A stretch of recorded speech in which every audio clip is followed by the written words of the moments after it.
Hello again, Daniel Sherman here to talk about the issue of bail or bond. I will tell you this is at least in my eyes, a very controversial topic amongst attorneys and prosecutors and judges for a variety of reasons. It can be complicated, and sometimes it's more complicated than it needs to be. And I'll just kind of give you a history of Kentucky. I'll give you a history of what the bail is and, what it's supposed to be. So previously in Kentucky, we had bail bondsmen. I wasn't even born when we had bail bondsmen, and the bail bondsmen would, they'd post a percentage of the bond. They'd charge you a fee. And then if you didn't show up to court, they'd come grab you and take you to court. If you've seen Dog the Bounty Hunter, I mean, that's what he did. He was a bail bondsman. So apparently Kentucky thought it was kind of getting out of hand. It was a little bit wild. The bail bondsmen were, doing things, really that police should be doing. They were crossing a lot of lines to get to people, and understandably, when you posted up $20,000 and you're about to lose it, you're gonna bring that guy in. So they abolished it, and they went with the uniform bail schedule, which was just an absolute nightmare, because they said, well, this is what you should do, but you don't have to. So what you'd get is you would get judges every single case that went through, they'd set a bond on you. That's since, I think, been simplified a little bit, where pretrial has a little bit more control over it, where some cases you're automatically, ROR, released on your own recognizances, and you don't have to worry about that. So, about half the cases now, they come in, especially misdemeanors, you come in and you're out. You don't have to worry about seeing a judge the next day. Now, there are a few cases that you will have to see the judge, like violation of a protective order or something, where the judge does have judicial discretion to increase the bond. And almost all felony cases, with the exception of possession of a controlled substance, and even then, I've seen judges use their judicial discretion to increase that bond above an ROR. So that is how the bail process works, but there's also a few other considerations. So the question is going to be, what types of bail are there? What can we post? The first thing you have is on your own recognizances, which is nothing but a written promise to appear in court. You sign your name, say, I'm going to show up, and that's good enough. That's one bond. Another type of bond is called a surety bond. A surety bond is somebody promises for you. Typically, there's an amount that they promise they will pay if you don't show up to court or you violate the terms and conditions. So, for instance, if you are posting a $5,000 surety bond, say your dad comes up, signs the bond. If you don't show up to court or violate the conditions, your dad's on the hook for $5,000. And I have seen in cases where the Commonwealth attorneys have gone after that. The next kind of bond is a percentage bond. A lot of people call it 10% bond. It doesn't have to be 10%. I've seen it 5%, 25%. So that would be where the judge assesses a cash bond, but only requires you to post a percentage of it. The balance would be secured by surety. So, for instance, if it's a $10,000 bond, you post $1,000, and then if you mess up, then you lose the $1,000, and then you're also liable for the $9,000. So it's kind of a combination between posting cash and then a surety. I will say, if you post a percentage bond, you are going to lose 10% of that bond. So if you post $1,000 on a $10,000 bond, the clerk keeps $100. That's its fee. So anytime you post a percentage bond, that's kind of that. Then the next kind of bond is a cash bond. It is what it is. $10,000 cash, you post $10,000 cash. Now how you post it, Easiest way obviously is cash, but I can tell you if it's over $10,000, the IRS is going to flag you, and you're going to get a form. And so the jail usually will not let you post $10,000 in cash or more, because they have to give you an IRS form. So that'll have to be done at the clerk's office.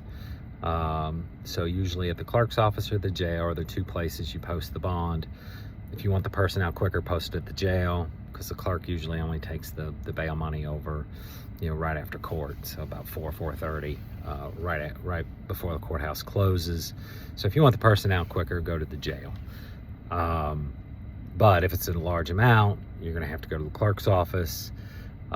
Most clerks, not all of them, but most clerks do take certified checks, so you can go but the jail's only going to probably take cash. So if you're going to get a certified check, check with your clerk before you post it. Also, there's going to be typically a bond fee. It can be as low as $25. I've seen as much as $50, $100. That's just the processing fee for the bail. Next and final bail, and I've had a debate with some local attorneys, and I wouldn't say judges, but certainly I've advocated my position for it. Property bond. Now, when I read the criminal rules, it defines cash bond as a property bond. It says cash can be cash, stocks, and then it actually says property, and it's 2 times property. But I won't get into that argument. That's for another day. Maybe a court of appeals will agree with me one day. But you can post a property bond, and typically it's going to be 2 times whatever the amount is. So if it's a $10,000 bond, you have to post $20,000 worth of property. So how are you going to post that? Well, you have to go to the clerk's office. You have to go to the county clerk's office. You have to get a copy of your deed. You have to get a statement from the PVA office regarding the value of the property. And then if you have a lien on it or a mortgage, you have to get a letter from the lender saying, hey, this is how much is on it. Now, easiest way is if there's no mortgage, no lien on it, you take the property's worth $50,000, you post that, the bond's only 10, so 2 times property, you've posted it, and that's that. Now, problem with the property bond is if there's a violation of the terms and conditions, that can be seized, and I've seen it. It doesn't happen very often. Commonwealth attorneys usually are not in the business of selling houses, but I've seen it, and it does happen. So just understand, when you post bail or you promise bail for anybody, that you could lose it. You could lose it if they don't show up to court, or you could lose it if they violate the terms and conditions, and that's called bail forfeiture. So what is bail supposed to be? 8th Amendment of the Constitution says that people are entitled to reasonable bail, and it shall not be oppressive. So typically you're permitted bail in all cases except capital offense cases. Now, if you get federal cases, if you're talking, sedition and, treason and things like that, you're probably not going to get bail on those. But so you are entitled to a reasonable bail commensurate with the offense. And I will tell you that is that's a broad range, whatever that means to people. It just, different judges are different. There's a lot of things to consider. Now, pretrial tries to make it as objective as possible. They'll give you a score, 1 to 10 on risk to show up to court, risk to failure to appear, and then 1 to 10 score on a risk of committing a new offense. So, if you're a 1 on a failure to appear, you're probably going to appear. A 1 on a likelihood to commit another offense, you're scoring low. You're not very likely to commit another offense. Now, that's going to be based on prior criminal history, your connections to the community. Do you have a job? Do you have any prior failure to appears to court? I've had clients that, clean criminal record, they didn't show up to a traffic ticket, and now they got a failure to appear on their record, and it's a lot harder to get a good score to get a better bond. So that's how it's supposed to be. It's kind of supposed to be objective, but it's just not. It's just extremely subjective. In recent years, they have tried to mitigate that a little bit.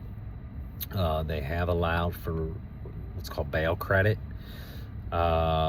You are supposed to be entitled to bail credit, $50 a day. Or no, sorry, $100 a day. $50 is the court costs. $100 a day if you don't pose a flight risk or a danger to the community. So you're entitled to it unless the court makes a finding. Now these are pretty easy to make these findings. You just check a box. You say, I think you're a flight risk. I think you're a danger to the community, and then you do not have to.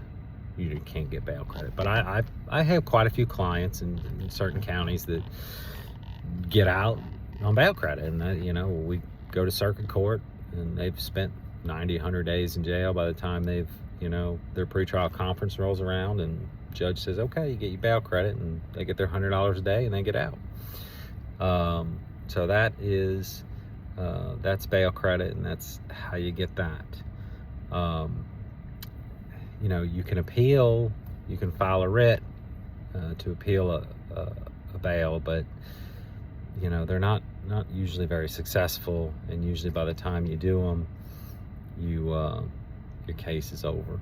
So it doesn't really help too much to do an appeal on those. So but that's bail. It's a kind of a, at least from a criminal defense attorney standpoint, kind of a hot button issue, because I never really know what to tell my clients. Here's what your bail is. I don't know, because each judge is different. So in Kentucky, it can be a very difficult subject. So that's kind of why I'm a little cagey about it, because it's hard for me to tell clients. I usually get a pretty good read on some judges if I practice in front of them enough. I can say, well, this is what I think they're going to do, but I say that, and then the judge does something completely different, and I look like an idiot. But I guess that's not anything new. So, all right. So we've talked about bail, we've talked about arraignments, talked about preliminary hearings. I think we'll talk next about the specifics of a trial and what to expect in a trial. So, y'all have a safe Valentine's Day, and see you soon.